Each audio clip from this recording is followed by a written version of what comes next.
Halo teman-teman, selamat datang di channel Scalping Trader. Di video kali ini kembali ya, saya share saham watchlist saya ya untuk scalping atau untuk day trade di tanggal 4 Agustus 2025. Disclaimer, kalau semua saham yang saya share di sini adalah saham yang berdasarkan analisa saya menarik. Jadi saya harap teman-teman melakukan analisa ulang karena saya ya tidak mengajak beli jual ya, keputusan beli jual ada di tangan teman-teman masing-masing. Ya mungkin sekedar informasi, biasanya saya hanya entry di saham yang direspon market ya ketika open besok gitu ya.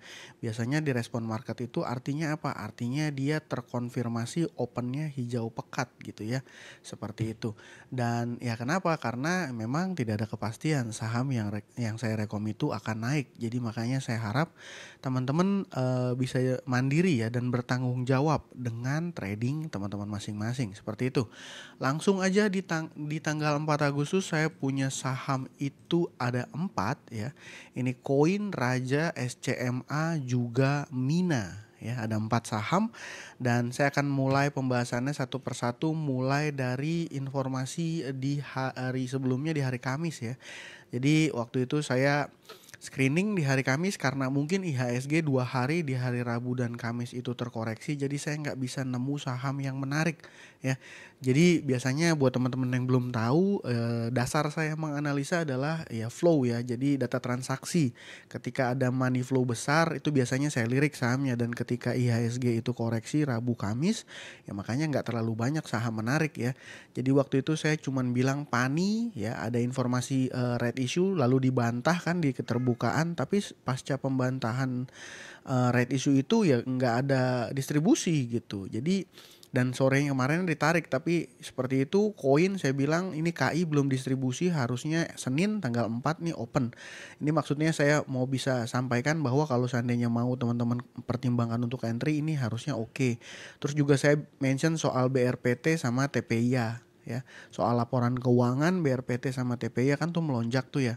Nah, seperti itu. Jadi ya pani akhirnya minus 2%, koin ini ARA ya 9,5%. Ini saya beli ya cuman sedikit teman-teman, beli sedikit. Ya BRPT sama TPI ya saya udah nggak punya barang. Saya nggak entry waktu hari Jumat kemarin. Jadi seperti itu.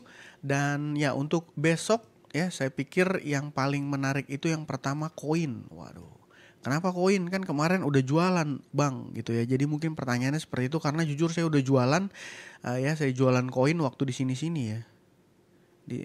Di sinilah waktu FCA. Saya ingat saya jual waktu di FCA. Dan ya kenapa dijual waktu itu? Ya jelas ya karena mulai ada distribusi MG keluar banyak waktu itu ya. Di sini-sini nggak usah saya bahas. Nah, per tanggal 1 Agustus kemarin hari Jumat ini terlihat ya udah mulai data transaksinya udah mulai menarik.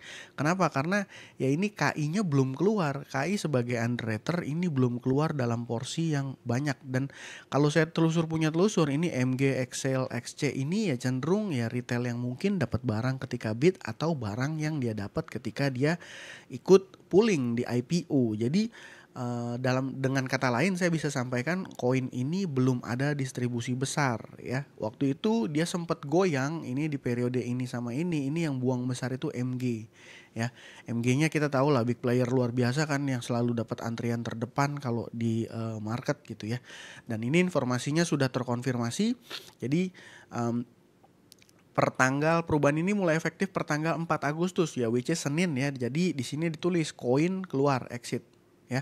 Jadi kalau ngelihat polanya si koin ini saya sih yakin ya bahwa hari Senin ya, bukan yakin 100% ya teman-teman, tapi yakin versinya saya ya, koin ini akan ada volatilitas ketika open besok. Ya mungkin sebelum dia lanjut stabil gitu ya, mungkin ini besok dia akan ada volatilitas ya, mungkin kalau seandainya cuman belas-belasan persen harusnya hit. Jadi ya asumsi saya mudah-mudahan 900 sampai 1000 ini kena nih besok ya. Seperti itu, tapi tetap ini ingat volatilitasnya tinggi saham koin ya, saham IPO, underwriternya KI Cipta Dana ya, ini punya volatilitas tinggi. Jadi yang nggak cocok sama upside downside tinggi gitu ya, besar gitu ya, ya jangan masuk gitu ya. Yang kedua ini saya punya Raja. Kenapa Raja menarik? Dia breakout ya. Teman-teman lihat aja di sini. Raja ini breakout dengan volume yang lumayan besar. Ini sebenarnya breakoutnya belum ya masih di area-area situ ya, maksudnya belum terkonfirmasi breakout valid lewat dari area 2800 2300-an ya. 2000 ya 2900-an belum lewat ya, tapi dengan melihat volume yang terjadi di tanggal 1 Agustus menurut saya ini sudah mengkonfirmasi bahwa data transaksinya menarik. Dan ini yang ngebeli mostly yang terbesar adalah CC, AK, BK, Foreign ya. Total pembelian mereka aja ini sudah tembus 100 miliar ya, value-nya secara value ya, seperti itu. Dan ya kalau domestiknya gimana? Domestiknya saya melihat di sini XL, YP, NI, CC, CP, BQ ini terkonfirmasi ya, asumsi saya terkonfirmasi menurut saya ini retail. Dan ya salah satu saham yang polanya seperti ini ya, dia breakout ya dengan volume besar, data transaksi retail di sisi kanan dan big player di sisi kiri, di sisi buyer ya, ini mengkonfirmasi sahamnya itu menurut saya menarik ya, menurut saya menarik. Jadi makanya seperti itu. Dan dua saham yang saya rekom hari ini, nomor 2 dan nomor 4 ini ada afiliasi dengan Bapak Happy Hapsoro ya. Ini Raja ini kan emitennya emiten beliau, seperti itu. Ya, lanjut yang ketiga saya punya saham SCMA. Kenapa menarik? Ini kalau teman-teman yang nonton konten saya di tanggal 21 Agustus 21 Juli ya, 21 ya. Kalau nggak salah 21, teman-teman nonton konten saya yang swing ya, coba cek. Saya di situ ada mention MTech Group ya, MTech Group. Tapi waktu saya mention tanggal 21 ini belum ada informasi bahwa SCMA akan masuk LQ45, tapi sebenarnya LQ45 tuh dia cuma dijadiin ajang aja sih teman-teman ya.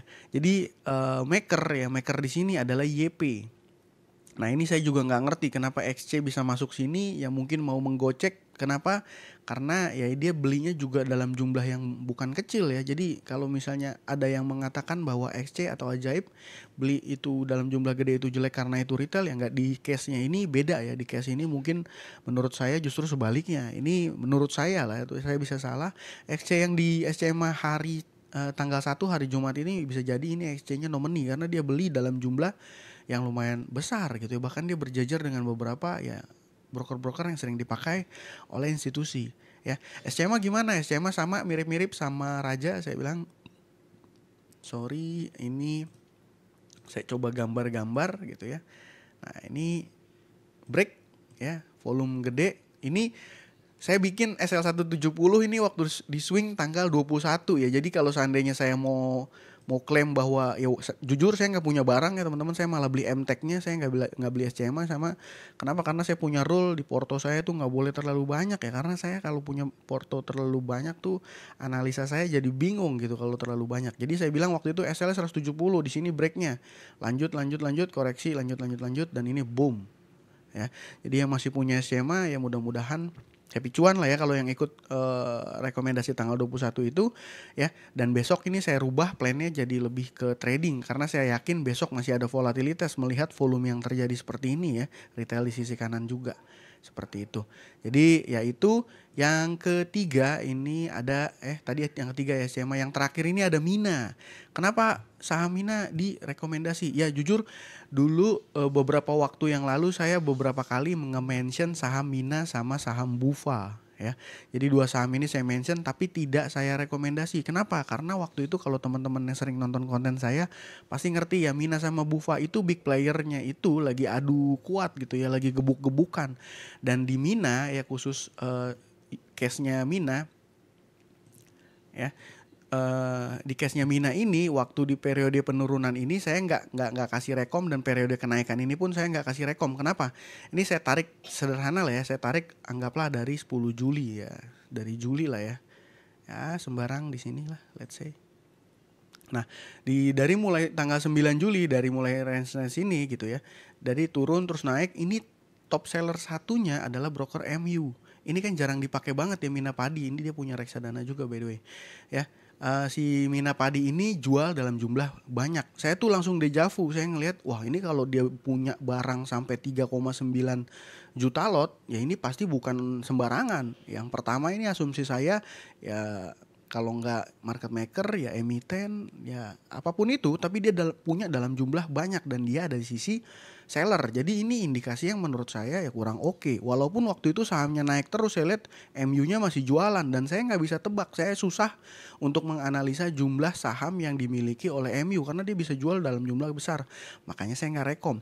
Tapi di tanggal 1 Agustus ini sepertinya arahnya sudah mulai jelas. Kalau kemarin masih bertarung ya, kalau sekarang sepertinya arahnya sudah mulai jelas ya. Kemungkinan saya juga bisa salah, MU-nya di sini udah mulai hilang barang gitu, udah mulai habis barang dan ini lanjut sahamnya. Dan kenapa saya rekom Mina? Ini mungkin teman-teman kalau yang dulu-dulu udah trading dari lama-lama, ini saham kan punya historis luar biasa ya. Dia dia sempat dikerek sampai harga 2000 dan akhirnya ambrol lagi di level harga 100-an, bahkan lama tidur di gocap ya. Jadi buat teman-teman kok ini direkom saham Mina, ini sahamnya ngeri segala macam ya, ini buat informasi aja bahwa ya Bapak Happy Hapsoro ini udah masuk di saham Mina ya. Happy Hapsoro ini juga salah satu konglomerasi lah ya bisa saya bilang. Kenapa? Karena dia juga memiliki ya saham Raja. Nah, ini saya kasih lihat di sini ya. Di profil ini ya, di sini muncul nama beliau ya, Hapsoro. Dia memiliki PT Rukun Raharja ya. Rukun Raharja ini kalau saya buka ya, contoh saya buka Ratu. Nah, Ratu ini porsi kepemilikannya atau pemegang saham pengendalinya adalah PT Rukun Raharja. Yang mana Rukun Raharja? Dia Ratu punya 70% Rukun Raharja, yang mana Rukun Raharja ini dimiliki oleh bapak ini ya. Ya, jadi untuk case Mina buat teman-teman yang nanya, wah ini fundamental gimana, bla bla bla. Jadi ya saya ini saham rugi 1 miliar kuartal 1, kuartal 2 ruginya 500 juta, ya bla bla bla. Nah, ya saya mau sampaikan bahwa level orang yang ada di levelnya Pak Hapsoro nih bukan kayak retail kayak saya ya. Jadi saya yakin beliau nih punya view yang berbeda dari kita, dan view-nya tuh seperti apa ya saya juga kurang begitu ngerti karena saya tidak melakukan analisa lebih mendalam. Ya intinya dia di sini masuk di pengendali. Saat ini dia ke porsi kepemilikannya ya masuk pengendali. Ini artinya apa ya? Artinya beliau ini punya agenda, punya sesuatu di saham Mina, entah itu dia mau pengembangan unit bisnis kah, ekspansi segala macam, yang membuat tentunya jadi sentimen positif terhadap ya saham Mina. Jadi makanya saya menginformasikan Mina sebagai watchlist untuk ya teman-teman sekalian. Jadi buat teman-teman yang belum tahu saham Mina gimana ya seperti itu. Ya, jadi seperti itu saya pikir saham Mina ya mulai terlihat menarik untuk scalping dan saya rasa berpotensi untuk bisa kasih kita cuan ya di tanggal 4 Agustus besok ya. Mungkin itu aja dari saya kali ini, semoga apa yang saya sampaikan bisa bermanfaat gitu ya dan bisa kasih cuan ke teman-teman masing-masing. Ya mungkin sekedar mengingatkan buat teman-teman yang belum memiliki account KB Valburi Sekuritas ya, itu teman-teman nanti bisa klik link yang ada di description video saya. Di situ nanti teman-teman bisa tinggal isi Google Form ya, juga isi link yang ada di situ. Nanti di Google Form tujuannya untuk apa? Ya untuk saya bisa follow up ya, untuk saya bisa follow up proses pembukaan akun teman-teman masing-masing ya, saya bisa bantu support seperti itu ya. Mungkin itu aja yang bisa saya sampaikan kali ini. Terima kasih buat teman-teman yang sudah menonton. Salam cuan. Thank you.